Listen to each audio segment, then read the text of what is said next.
Hello students, मैं V K sir अपने YouTube channel V K commerce study में आप लोग का स्वागत करता हूं। जैसा कि बेटा हम लोग इधर शुरू किए हैं प्रारंभिक शिक्षा में नवीन प्रयास, ठीक है।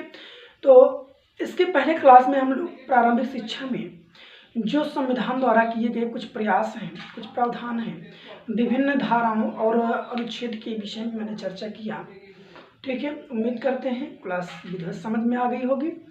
आज मैं बात करूंगा बेटा आरटीई 2009, ठीक है। उसमें मैंने आरटीई 2009 का नाम लाया था। मैं कहा था इस एक्ट को मैं विधिवत पढ़ाऊंगा आप लोगों को, ठीक है, कि ये एक्ट है क्या, इसमें क्या क्या विशेषताएं बताई गई हैं शिक्षा के विषय में, ठीक है।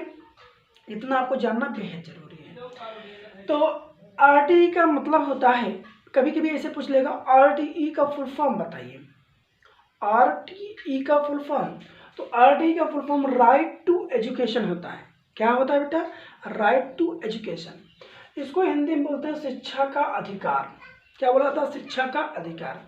और शिक्षा के अधिकार के लिए सरकार द्वारा एक अधिनियम बनाया गया, इसको कहते हैं शिक्षा का अधिकार अधिनियम। कब बनाया गया बेटा? 2009 में बनाया गया। तो इसलिए इसको क्या कहा जाने लगा? आरटीई 2009, शिक्षा का अधिकार अधिनियम 2009 कहा जाने लगा। बात समझ में आई ना? चलिए अब देखिए है क्या, जब शिक्षा हमारी अंग्रेजों से छूटकर आज़ादी के बाद 1947 के बाद जब हम लोग के हक में आई शिक्षा, तो उस समय अपने राज्य स्तर पर और देश के स्तर पर कुछ निश्चित नियम कानून बनाना शुरू किया गया, जिसमें आप लोग जानते हैं डॉक्टर भीमराव अम्बेडकर जी का बहुत बड़ा योगदान है, राजेंद्र प्रसाद जी का और सच्चिदानंद जी का। मतलब ये सब अध्यक्ष उपाध्यक्ष रहकर इन सब की अध्यक्षता में, कहने का मतलब हमारा एक संविधान बनकर क्या हुआ, घटित संरचना देने वाले डॉक्टर भीमराव अम्बेडकर जी थे, ठीक है।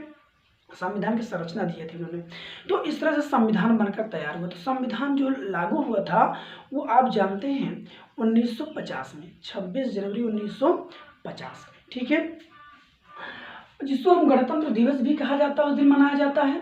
तो 1950 के बाद, जो 1950 में जब आपका संविधान बना, तैयार हुआ, तो उस समय जब शिक्षा की बात की गई, किसकी बात की गई बेटा? शिक्षा की बात की गई। तो शिक्षा को पूर्ण रूप से किस सूची में रख दिया गया बेटा? राज्य सूची में रख दिया गया। शिक्षा को कहाँ सर्वप्रथम कहाँ रख दिया गया था? राज्य सूची में। सूचियाँ 3 प्रकार की बटी थी, कितनी? 3। राज्य सूची, केंद्र सूची, समवर्ती सूची, ठीक है। राज्य सूची राज्य से संबंधित होती है, केंद्र सूची केंद्र से संबंधित होती है, और समवर्ती में दोनों सरकारें आती हैं, ठीक। तो उस समय जो शिक्षा राज्य सूची में थी बेटा, उस पर कौन नियम बनाता था? राज्य सरकार द्वारा सारे नियम बनाए जाते थे, सारे कानून बनाए जाते थे। अगर कोई विवाद होता था तो राज्य सरकार ही उस विवाद का निपटारा किया करती थी, ठीक।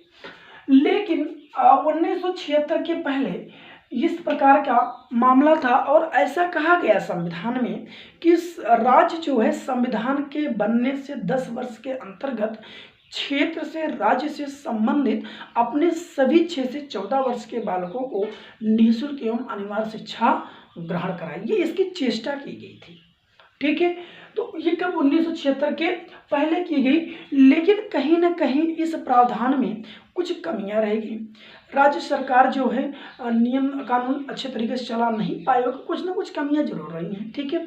उसके मद्दे नजर रखते हुए, मद्दे देखते हुए, इस मुद्दा बनाते हुए 1976 में, कब बेटा? 1976 में संविधान में 42वां संशोधन हुआ। तो कब हुआ 42वां संशोधन बेटा? 1976 में हुआ। तो इस संशोधन से जो शिक्षा थी बेटा, वो राज्य सूची से कहाँ ट्रांसफर हो गई? समवर्ती सूची में ट्रांसफर हो गई। किसमें आ गई?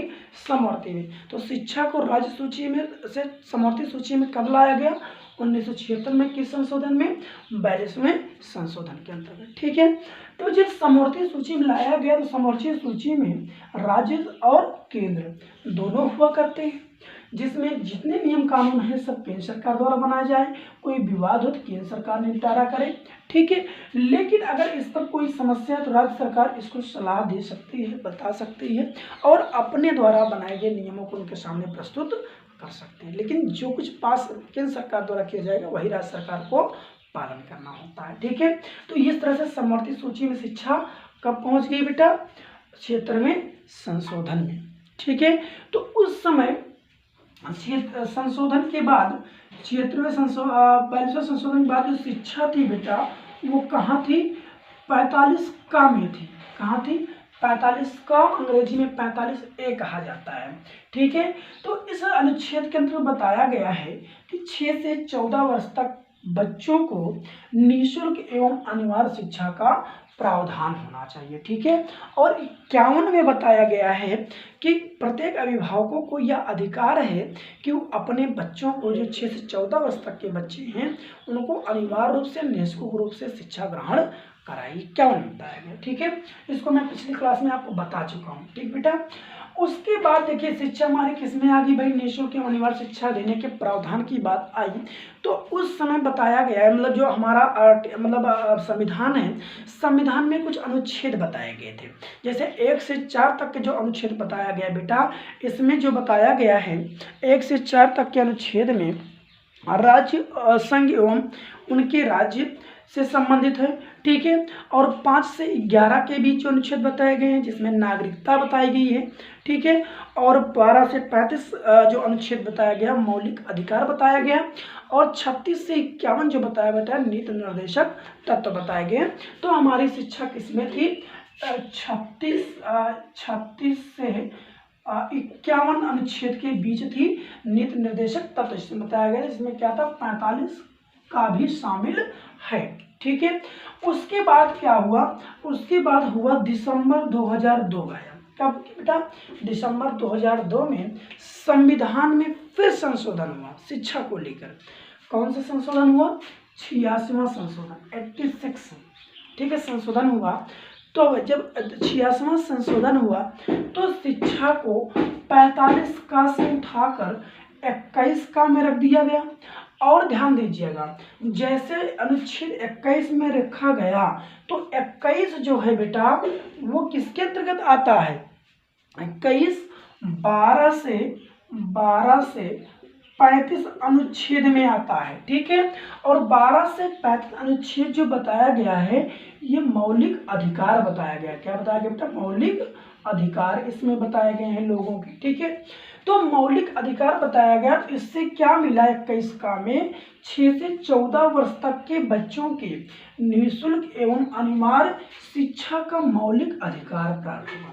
ठीक है, तो संपूर्ण भारत में 21 का के अंतर्गत जितने बच्चे बालक निवास करते हैं, जितने बालक थे, बच्चे थे, उनको ये मौलिकता प्राप्त हो गई कि वो 6 से 14 वर्ष तक निःशुल्क एवं अनिवार्य रूप से शिक्षा ग्रहण कर सकते हैं। ठीक है, और इसी मौलिकता से क्या बना भाई? इसी मौलिक शिक्षा से मौलिक अधिकार प्राप्त होने से उनका अपना एक क्या हो गया? शिक्षा का अधिकार मिल गया। इसी मौलिक अधिकार से क्या मिला? उनको शिक्षा का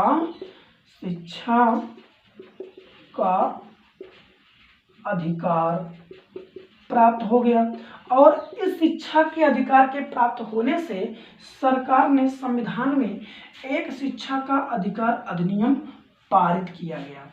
तो शिक्षा का अधिकार अधिनियम कब पारित किया गया?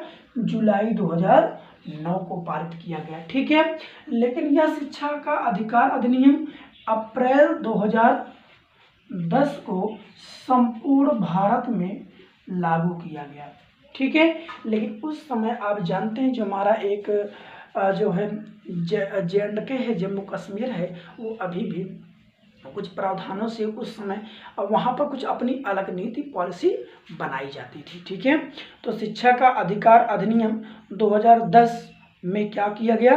पूर्ण रूप से लागू कर दिया गया। समझ में आई बात? क्लियर हो गया बेटा? चलिए, तो ध्यान दीजिएगा, इस प्रकार कर सकते हैं। वर्तमान में शिक्षा एक अपना मौलिक अधिकार बन गई है और यह हमारा संविधान लागू किया, मतलब जब हमारा संविधान लागू किया गया तो 1950 में शिक्षा हमारी पूर्ण रूप से किसमें थी? राज्य सूची में थी, लेकिन इसको समवर्ती सूची में लाया गया संशोधन द्वारा। किस संशोधन द्वारा? 42वां संशोधन द्वारा 1976 में। ठीक है, और ये प्रारंभ में शिक्षा का उल्लेख 45 का में था, जिसमें बताया गया था क्या? शिक्षा का 6 से 14 वर्ष तक के बालकों को बच्चों को निःशुल्क एवं अनिवार्य शिक्षा संबंधी प्रावधान। उसके बाद क्या हुआ, 2002 में 66वां संशोधन हुआ, इसको हमने मौलिक अधिकार के रूप में दे दिया गया।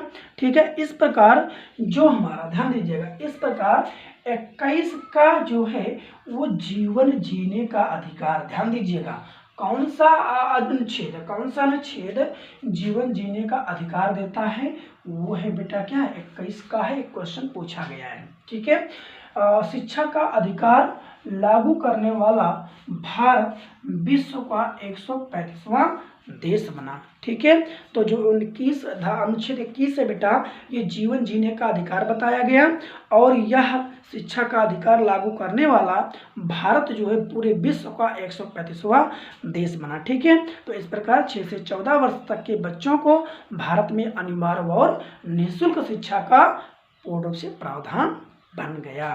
ठीक है, तो इतनी बातें क्लियर हो गई बेटा, चमकता क्लियर हो गया। ये है आपका RTE 2009, इस तरह से आपका राइट टू एजुकेशन 2009 बन गया और संपूर्ण भारत में लागू हो गया।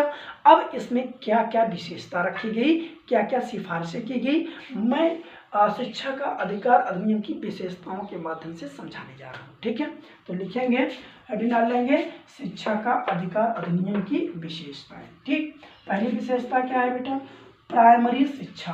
प्राइमरी शिक्षा जो जोड़ी गई इससे, वो कब से जोड़ी गई, 1 से 8 तक जो प्राथमिक विद्यालय कहे जाते हैं, प्राइमरी शिक्षा मानी जाती है। तो उस समय कौन सी मतलब RTE 2009 में किस कक्षा तक प्राइमरी शिक्षा मानी गई है, 1 से 8 तक शिक्षा की कक्षा की शिक्षा जो होती है बेटा, वो प्राइमरी शिक्षा में मानी गई है। ठीक है, दूसरा क्या है, दूसरा है 1 से 8 तक सभी बच्चों का पास करने का प्रावधान है। मतलब ये कहा गया कि प्राइमरी शिक्षा में किसी बच्चे को फेल ना किया जाए, मतलब सभी को पास किया जाए। अब देखो कक्षा 8 तक कोई बच्चा सरकारी स्कूल में फेल नहीं होता है, सबको पास कर दिया जाता है। ठीक है, उसके बाद क्या बताया गया, सत्र शुरू होने पर 6 माह तक प्रवेश लिया जाए। और ध्यान दीजिए, जब प्राइमरी स्कूल का जो सत्र शुरू होता है बेटा, उस सत्र से लगातार 6 माह तक पूरा खुला प्रवेश लिया जा सकता है। इसमें किसी प्रकार की कोई भी बाउंडेशन नहीं है कि काउंसलिंग कराएंगे, एंट्रेंस देंगे, ऐसा कुछ भी नहीं है। बस 1 महीना एडमिशन होगा, ऐसा कुछ नहीं, 6 महीने तक लगातार एडमिशन आप ले सकते हैं। ठीक है, उसके बाद है एक शिक्षक को न्यूनतम 45 घंटे प्रति सप्ताह अनिवार्य रूप से कार्य करना होगा। मतलब एक शिक्षक के लिए जो कार्य करने की समय बताया गया है, वो प्रत्येक सप्ताह में कम से कम 45 घंटे कार्य करना होगा। तो प्रति सप्ताह में सब जान लीजिए, एकदम इम्पोर्टेंट है, ध्यान दीजिएगा ये सब। ठीक है, 45 घंटे प्रति सप्ताह कार्य करने की बात कही गई एक शिक्षक के लिए। अगला 5वां पॉइंट है, ये बताया गया शिक्षा के अधिकार अधिनियम में यह कहा गया है कि शिक्षा में 65%, ध्यान दीजिएगा, शिक्षा में 65% धनराशि केंद्र द्वारा तथा 35% राज्य द्वारा खर्च की जाएगी। मतलब जैसे शिक्षा हमारी समवर्ती सूची में आगे दोनों सरकारें हैं, तो जिसमें से कहा गया कि जितना कुछ खर्च होगा शिक्षा के क्षेत्र में, उसमें से 65% राज्य सरकार केंद्र सरकार वहन करेगी और राज्य सरकार 35% वहन करेगी। ठीक है, जो खर्च की बात की गई। और अगर कहा गया यदि पहाड़ी राज्य है, तो पहाड़ी राज्य हो तो 90% धनराशि केंद्र सरकार वहन करेगी और 10% राज्य सरकार द्वारा वहन किया जाएगा। पहाड़ी राज्य में से अनेक है राज्य हैं जहाँ पर पहाड़ी एरिया, जैसे मध्य प्रदेश वगैरह ये सब हो गए, वहाँ पर जो है भूस्खलन वगैरह हमेशा आते जाते रहते हैं, तो सरकार, राज्य सरकार का खर्च ज़्यादा इन सब में हो जाता है, शिक्षा में कम लगा पाते, इसलिए केंद्र सरकार के ऊपर ज़्यादा भार डाल दिया गया। ठीक है, और 7वां पॉइंट ये बताया गया बेटा कि बालकों को 1 किलोमीटर के अंतर्गत शिक्षा उपलब्ध कराई जानी चाहिए। मतलब विद्यालय जो हो वो बच्चे के घर से 1 किलोमीटर के अंतर्गत होना चाहिए, ये प्रावधान कहा गया। और 8वां में कहा गया 1 से 5 तक, मतलब कक्षा 1 से 5 तक के न्यूनतम 200 कार्य दिवस होंगे। मतलब कक्षा 1 से 5 तक जो विद्यालय हैं, प्राथमिक विद्यालय हैं, इसमें जो भी शिक्षक कार्य कर रहा है, जो भी शिक्षक पढ़ा रहा है, वो पूरे साल भर में कम से कम 200 दिन कार्य दिवस उसके होने चाहिए, ये न्यूनतम समय बताया गया। और अगला जो 6 से 8 तक है उसके लिए कार्य दिवस 220 दिन होना चाहिए, मतलब 365 दिन में साल भर में 220 दिन पूर्ण रूप से शिक्षक कार्य दिवस में आया हो, अटेंडेंस चढ़ी हो, उसको कार्य किया हो। ठीक, ये मानक बताया गया। और 10वां पॉइंट बताया गया बेटा 1 से 5 तक न्यूनतम 800 घंटे, पूरे साल भर में कितने घंटे बेटा 800 घंटे, और 6 से 8 तक न्यूनतम 1000 घंटे कार्य होंगे। ठीक है, पूरे साल भर के लिए बताया गया। अगर 1 से 5 तक का विद्यालय चल रहा है तो कम से कम 800 घंटे होने चाहिए, और 1000 घंटे 6 से 8 तक एक सेशन में होने चाहिए।